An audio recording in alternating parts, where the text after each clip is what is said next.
حسام عبد المجيد. بص الضغط الزملكاوي جابوها منين؟ ادي امامنا زيزو يلم حلوه قوي وتعدي الكره واحمد حمدي.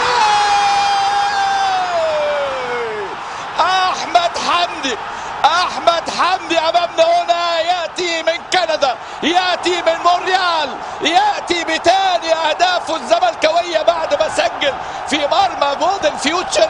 ادي امامنا الضغط الزملكاوي وهدف لاحمد حمدي.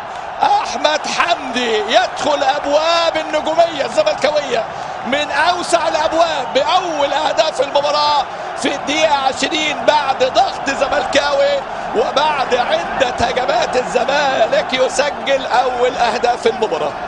اول اهداف المباراه الزمالك بيقص الشريط من خلال احمد حمدي. احمد حمدي حافظ، وانت خليك حافظ الاسم ده. احمد حمدي امامنا هو اللاعب اللي وضع اسمه في هذه المباراه بصناعه مجد